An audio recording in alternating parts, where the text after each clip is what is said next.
la de terapia antirretroviral. La doctora Martínez, la clase que tenía de creo que era de malaria y otras cosas más, justamente le comuniqué al delegado que por razones de fuerza mayor va a ser mañana a las 3, ¿ya? Entonces, chicos, la idea siempre, y a los que llevan práctica conmigo siempre es que las teorías no sean pesadas, sino que se puedan integrar, disculpen, estoy un poco mal, que las teorías sean integradas a su práctica vivencial, porque directamente eso les va a ayudar para su formación como médicos generales, ¿ya? Entonces vamos a empezar.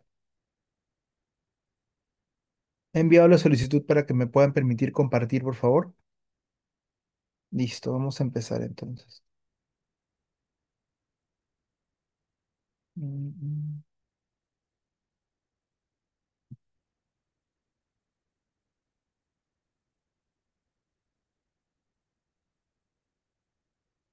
un momento. Acá está. Me avisan si se puede observar.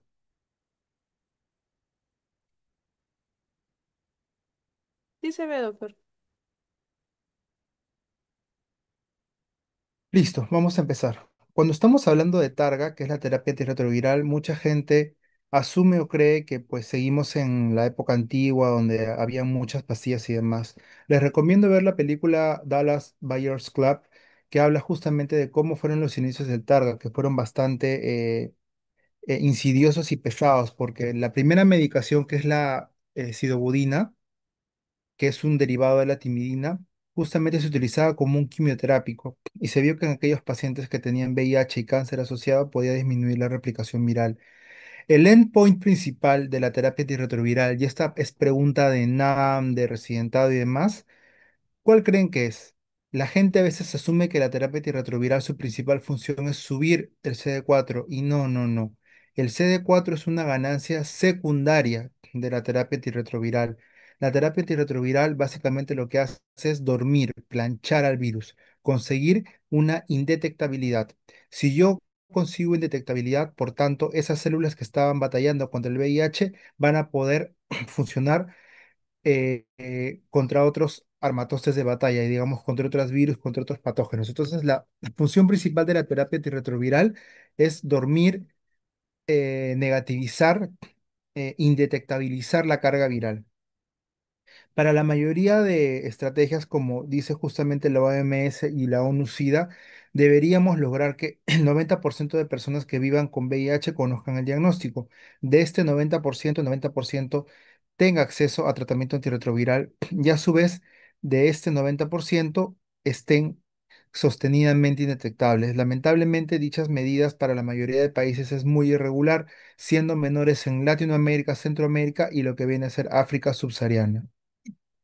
El tratamiento antirretroviral ya sabemos que no erradica el VIH, pero mantiene suprimida la replicación viral. Ese es el objetivo principal, disminuir la carga viral, suprimirla, indetectabilizarla. Secundariamente lo que hace es aumentar los linfocitos, así como disminuye la morbimortalidad. ¿Por qué? Porque el VIH ustedes saben que es una infección que no solamente se asocia a oportunistas como Toxoplasma, Criptococo. Mucha población que se infectó en el año 70-80 está envejeciendo con VIH y están desarrollando más precozmente osteoporosis, están desarrollando más precozmente daño renal, algunas neoplasias no asociadas a SIDA. Y justamente la idea es mejorar la calidad de vida y prevenir la transmisión básicamente sexual de VIH. Eso es un poco la historia para que sepan. Como les dije, el primer antirretroviral entre el año 85 y 89 fue la sidobudina. Luego de eso pasamos a dianosina, estabudina, lamivudina. Todo el primer grupo fueron análogos nucleósidos de la transcriptasa reversa. Ya a partir del 95 al 2000 comenzaron a haber fármacos que se conocían como inhibidores no nucleósidos. Básicamente está nevirapina, etravirina, efabines. Y también salieron los famosos inhibidores de la proteasa, que vienen a ser justamente los que terminan en vir y que son combinados, lopinavir, ritonavir, saquinavir, ritonavir, indinavir y demás. Ya pasado el año 2000 nos enfrentamos justamente a pacientes que, como tienen polifarmacia, se suelen dar coformulados, que es lo ideal. Entonces, eso es lo que deberías tener en cuenta siempre y pues tener siempre en consideración que la terapia actual que se indica es justamente terapias simplificadas. Seguramente han visto en TikTok y en otras redes que se promueve mucho lo que es la terapia inyectable. Sinceramente, no es una realidad próxima. ¿Por qué? Porque la terapia inyectable va a ser costeada por el paciente. Segundo, actualmente, así como hay escalones de antibióticos, hay escalones de antirretrovirales para lo que viene a ser VIH. Supongamos, yo quemo mi primera línea, que son tres fármacos en uno, o sea, tenofovir, lamivudina, dolutegravir, hago resistencia. Enfrento a otro grupo de medicamentos que son de 2 a 4 al día. Vuelvo a fallar. Me pasan a más medicamentos, 6 a 8 al día. Mi último escalón actualmente está basado en los inyectables. Entonces, la realidad de inyectables actualmente ahorita es para pacientes que están como ya con el último escalón de tratamiento. Aquellos que tienen falla. Entonces, cabotegravir, eh, lenacapavir y demás se van a ir implementando poco a poco. Yo diría de 10 a 15 años, pero en población en la que beneficie más, pero no es una realidad a corto plazo. Simplemente para poder recordar un poco de la terapia, tienen que saber las partes de cómo entra el VIH. Saben que hay un ciclo de vida caracterizado por el enlace. Saben que hay receptores de quimiosinas CCR5, CXR4, que justamente se fusionan con la membrana. Luego de esto, a través del linfocito TCD4, que es el que tiene justamente estos correceptores, se produce la transcripción reversa. Luego de esto se integra el material del ARN, digamos, transcrito a ADN a la célula. Luego, posteriormente, se multiplican los viriones, se terminan de ensamblar y por lo último vuelven a tomar la bicapa lipídica y terminan gemando. Recuerden ese ciclo porque justamente en cada punto va a actuar un antirretroviral. Para recordar también un poco de cómo es la clasificación de la CDC, es un match, es decir, es una combinación entre qué, entre lo que viene a ser nivel de defensa y categorías clínicas. Ustedes saben que ya las categorías clínicas se las explican directamente en una clase. Hay categorías que definen SIDA y otras que no definen SIDA, y muchas se asocian con mayor o menor probabilidad. Generalmente el factor de riesgo principal para hacer SIDA es menor de 200 células y el riesgo absoluto es menos de 50 de CD4. Para los que no recuerden, CD4, ¿qué hace alusión? A clúster de diferenciación. ¿Se acuerdan que hay clúster de diferenciación CD4-8, CD4, CD32, CD3, CD31, CD17? Porque saben que los clústeres de diferenciación varían dependiendo de la maduración linfocítica, que se puede dar a nivel del timo o a nivel de los ganglios locorregionales o a distancia. Simplemente eso es para que puedan recordar. Los grupos farmacológicos, eso sí tengo en consideración y vamos a nombrar a los que generalmente se preguntan. Los inhibidores nucleócidos de la transcriptasa reversa, que los pueden conocer como ITIAN, pero mejor recuérdenlo como el nombre largo, inhibidor nucleócido de la transcriptasa reversa. Ya didanosina, estabudina, sidobudina no se suelen utilizar porque generalmente tenían toxicidad sobre el ciclo de Krebs, es decir, producían muchas especies reactivas de oxígeno que conllevaban a lipoxidación. Los que más utilizamos de esta primera clase es tenofovir, que se abrevia como TDF. Utilizamos abacavir, pero hay que tener cuidado porque el abacavir produce reacciones cutáneas de tipo hipersensibilidad temprana, es decir, mediadas por IgE, y también utilizamos emtricitabina. Entonces, los fármacos a recordar en este primer grupo son emtricitabina, abacavir, tenofovir, inhibidores nucleócidos de la transcriptasa reversa, que los ponen como ITIAN o como INTR. Los segundos grupos son inhibidores de la transcriptasa inversa no nucleócidos. Acá, ¿cuáles destacamos? Efavirenz, que es el que más produce efectos neuropsiquiátricos, nevirapina, que ya no se suele utilizar por la toxicidad mitocondrial, etravirina, que lo utilizamos como rescate en pacientes que han fallado esquemas anteriores. Acá hacemos una especial alusión a los inhibidores de proteasa. Los que más utilizamos actualmente son los tres primeros: atazanavir, darunavir y lopinavir. Lopinavir, el problema es que causa mucha intolerancia oral porque son 4 pastillas grandes al día. Atazanavir y darunavir lo utilizamos en pacientes que han fracasado en primer esquema. Inhibidor de integrasa. Acá a la cabeza raltegravir y dolutegravir. Las normas técnicas actuales indican que saben que siempre se combinan tres fármacos. Por lo general son dos inhibidores de la transcriptasa inversa más un inhibidor de integrasa. Hasta hace 5 o 10 años la combinación que más se daba era tenofovir, lamivudina, efavirenz. Eso ya no es así. Por favor, recuerden, la combinación actual que damos, ¿cuál es? Es tenofovir, lamivudina y dolutegravir, o puede darse tenofovir, lamivudina, raltegravir. Entonces, ¿están basados en qué? En inhibidor de integrasa. ¿Y cuál es la ventaja? La ventaja es que duermen la carga viral más tempranamente. Si lo comparamos con efavirenz toma de 4 a 6 semanas para lograr indetectabilidad. Con inhibidor de integrasa se logra indetectabilidad a partir de la segunda semana. Otros grupos de fármaco, inhibidor de la fusión, es enfuvirtida, que se da de manera inyectable, e inhibidor de la entrada de CSR5, que es el Maraviroc, simplemente para que recuerden los grupos. Pero los más preguntados y la terapia actual es dos inhibidores nucleósidos más un inhibidor de integrasa. Simplemente acá también para poder recordar un poco de cuáles son justamente los factores que van a conllevar a que se pierda el CD4. Chicos, el CD4 mayormente no está a nivel periférico, está generalmente en el malte, en el tejido linfóide asociado a mucosa. Entonces, cuando uno dosa el CD4 periférico, simplemente es el recambio que se hace a partir de lo poco mucho que queda del malte. Entonces, por eso es que los pacientes, mientras más tempranamente son pesquisados en infección aguda, el MALT prevalece más y pueden restaurar mejor su CD4. Simplemente eso recuérdenlo. Si yo también tengo menos MALT, ¿a qué va a conllevar? Va a conllevar a que haya destrucción de la barrera mucosa, como pueden ver en la parte de la derecha, digamos, el detrimento que se produce sobre la inmunidad intestinal. Se depleta la CD4 de memoria. Si yo no tengo CD4 de memoria, no voy a poder atacar antígenos que anteriormente ya haya visto. Si no tengo linfocitos TH17, no voy a tener linfocitos reguladores. Y C, translocación bacteriana, ¿qué va a haber? Va a haber liberación de endotoxinas. ¿Por qué? Por las bacterias gram negativas como Escherichia coli. Eso es lo que nosotros pedimos antes de dar tratamiento Targa. Recuerden eso, el tratamiento Targa no es una urgencia, se puede diferir. Mucha gente dice, diagnóstico de Targa, le doy el mismo día tratamiento antirretroviral. Son poquísimas las situaciones en las que damos así. Por lo general, como todo medicamento tiene efectos secundarios, nosotros tenemos que valorar adecuadamente al paciente para darle el targa. Yo tengo que ver el hemograma porque si tiene anemia o linfopenia, no le voy a dar fármacos que produzcan más anemia o linfopenia, como cuáles, como sidobudina, como esta budina, como la amibudina.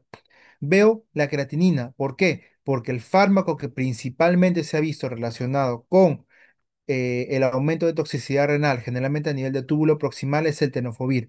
Hay dos formas de tenofovir. La que está más presente en Perú, en Minsa y en Salud, es el tenofovir disoproxil fumarato. El tenofovir a la fenamida también produce daño renal, pero digamos se reduce en un 20% el golpe que se produce sobre el riñón. Entonces vayan asociando ciertos fármacos con características. Daño renal, tenofovir. Veo si hay proteinuria. ¿Por qué? Porque hay pacientes que pueden tener IBAN, que viene a ser la nefropatía asociada por VIH. Y si tienen IBAN, ¿yo qué voy a añadir? Probablemente voy a añadir un ARA2. ¿Se dan cuenta cómo no es solo VIH, sino que sumar más características? Pido glucosa porque si hay un paciente diabético, hay fármacos que me pueden conllevar a estetosis hepática no alcohólica, como cuál es Favires. Entonces yo trato de evitar esos fármacos. Pido el perfil hepático para ver si hay hepatopatía previa, alcoholismo o hepatitis virales, porque hay coinfección hepatitis C, VIH, hepatitis B, VIH. Y según eso yo voy a modificar mi tratamiento para que los medicamentos que dé no interactúen, no choquen. Asimismo pido serología de venéreas. Puedo pedir las pruebas no treponémicas como RPR, BDRL, pido anticuerpos totales para hepatitis C, antígeno de superficie, anticore total y lo que estamos pidiendo recientemente HTLV, porque somos un país endémico de HTLV y eso ya lo van a ver en las siguientes clases.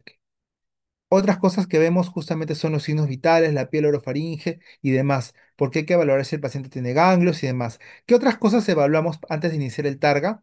Le pedimos al paciente fondo de ojo. ¿Por qué? Porque muchos pacientes pueden no sentir nada, pero ya pueden tener retinopatía por VIH, o pueden no sentir nada y de pronto tener toxoplasmosis ocular o tener CMV. Si yo tengo una lesión infecciosa activa en el ojo, se difiere el targa, porque primero se tiene que calmar esa inflamación. ¿Por qué?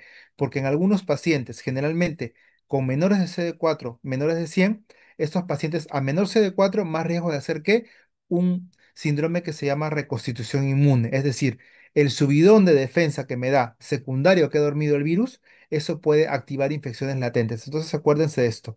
El targa en sí no es una emergencia, se suele diferir.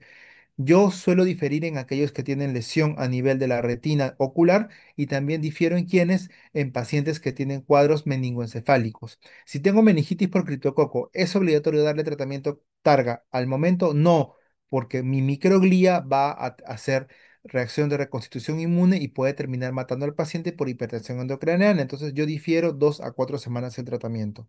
Si tengo meningitis tuberculosa, ¿doy tratamiento targa al momento? No, también se difiere. ¿Por qué? Porque la MECTB también puede responder a una reconstitución inmune.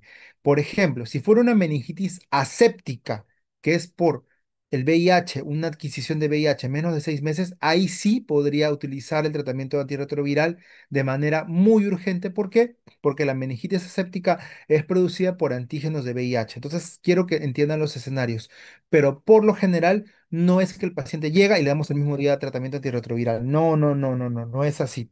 Se piden exámenes para poder valorar el estadio clínico, porque sabemos que eso también puede causar intolerancia oral. Imaginemos que el paciente está con TB, está con las 11 pastillas tradicionales. ¿Creen que va a tolerar una más? No, tal vez no es así. Acá siempre recordamos que al menos en MINSA estamos haciendo un abordaje interdisciplinario.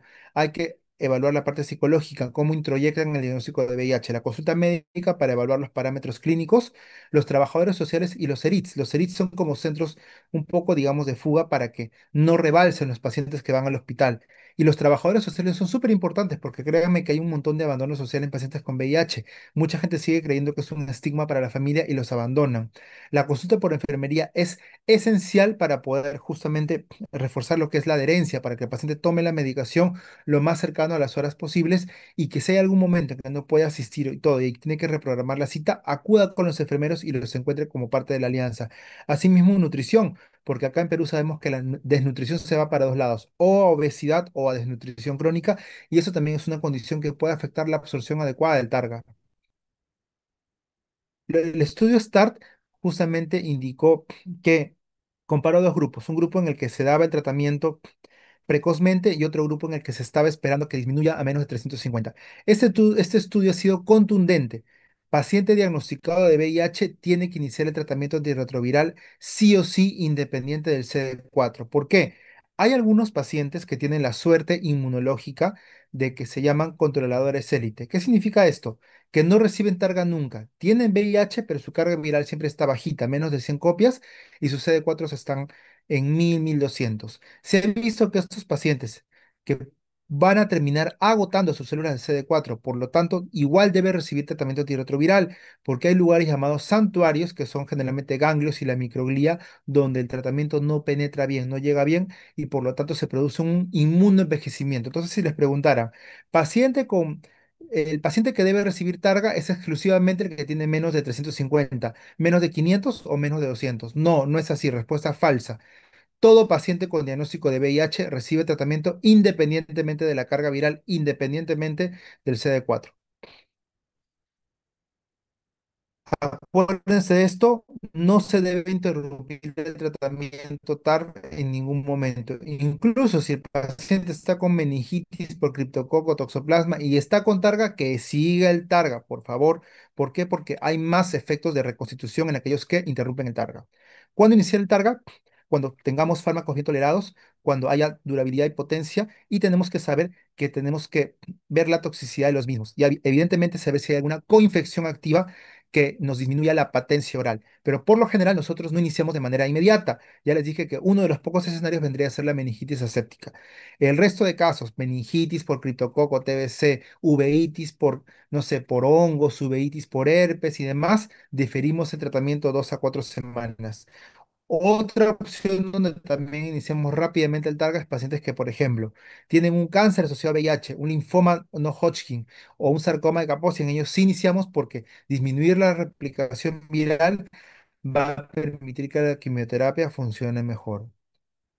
Ya sabemos, y esto tiene que llevárselo, por eso está en una estrella gigante, el tratamiento de elección actual, ¿cuál es? Tenofovir, lamivudina, dolutegravir, 3 en uno. ¿Qué combina? Combina dos inhibidores nucleócidos de la transcriptasa reversa más un inhibidor de la integrasa.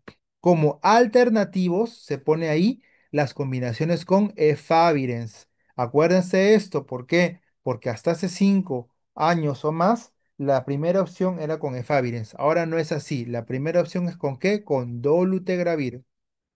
Se controla justamente la eficacia del tratamiento con un primer control a los 3 meses. Si un paciente tiene, como decimos nosotros, cargas millonarias, más de 1 o 2 millones de carga viral, se espera que reduzcan a menos de 10.000. Pero si el paciente tiene menos de 1 millón de carga viral, a los 3 meses ya tiene que estar indetectable. El segundo control es a los 6 meses y el tercer control al año.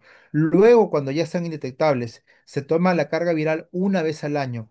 El CD4, ojo, no es obligatorio tomarlo a cada rato, porque el CD4 sube con el tratamiento de 50 a 80 células por año.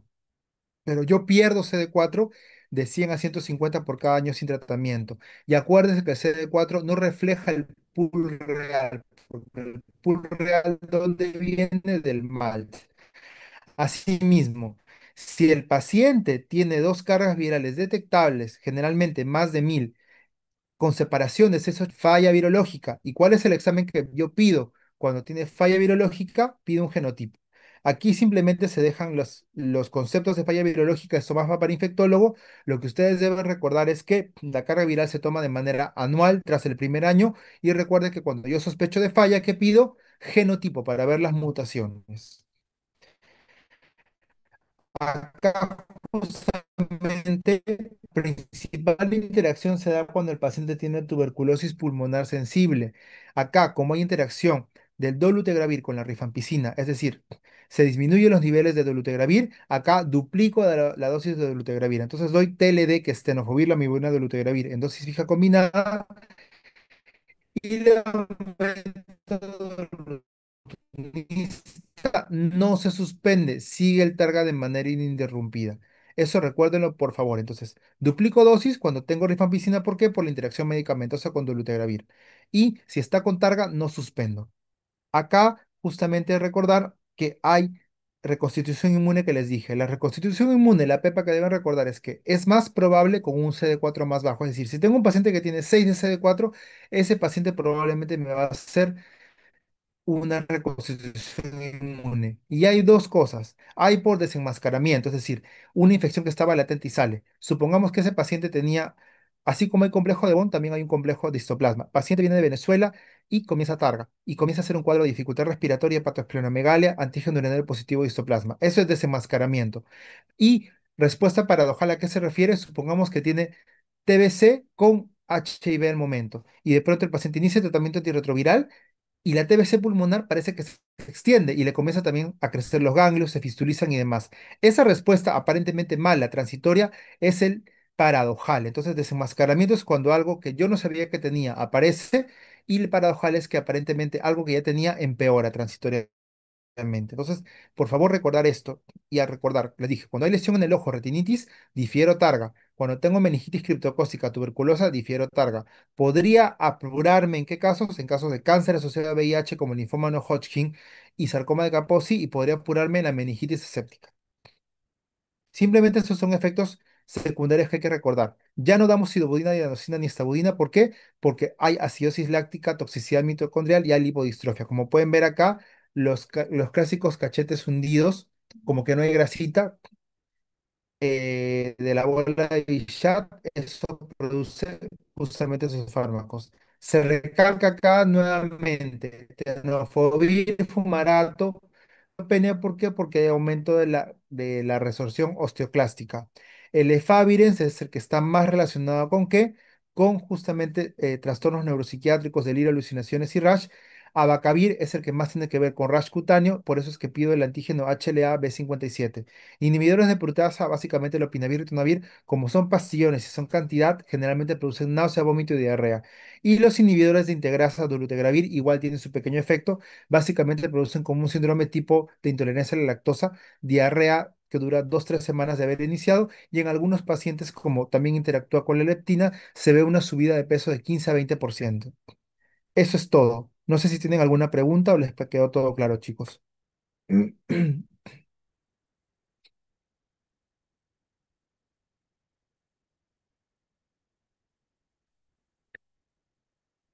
A ver, ¿quisiera preguntas o ya quedó todo claro? Todo claro, doctor. Doctor, una consulta. ¿Podría repetir sobre la parte de aplicar el Targa sobre la infección de la TBC? Ah, ya. Acá voy a poner. Perfecto. Miren, acá ven. Generalmente, cuando es una coinfección TB-VIH pulmonar, se recomienda que inicie entre las 2 primeras semanas.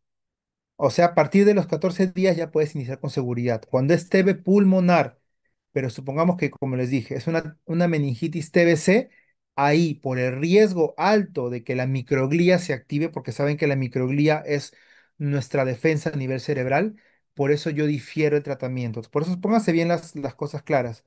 No creo que esto vaya a ser parte de la pregunta de examen, más les van a preguntar probablemente los efectos secundarios y el tratamiento que más usamos, pero para simplemente con visos de aprender como médico general, si yo tengo TB pulmonar y no tengo sospecha de meningitis TB y el paciente está clínicamente estable, le inicio primero sus pastillas de TB que saben que pueden ser las 11 o si no a veces vienen en dosis fija combinada que reduce eso a 3 a 4 pastillas, veo que tiene buena tolerancia oral y a las 2 semanas le arranco el tratamiento Targa.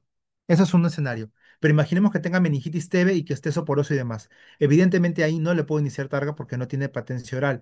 ¿Qué es lo que hago? Básicamente primero lo saco del cuadro de la meningitis. Es igual lo mismo que pasa con meningitis por criptococo. No se recomienda tan tempranamente, se recomienda tardíamente. Entonces, cuando vean eso, eso es generalmente, o el infectólogo lo coloca es por el riesgo de reconstitución inmune. Lo que deben llevarse a casa es a más bajo el conteo de CD4, más riesgo de reconstitución. Y recuerden que hay dos tipos, desenmascaramiento y paradojal. Desenmascaramiento es algo que yo no sabía que tenía y me sale, por así decirlo. Yo no sabía que yo ya me había puesto histoplasma, pero de pronto por mi targa comienzo a desarrollar histoplasma porque comienzan a elevarse las defensas y eso activa la respuesta inflamatoria.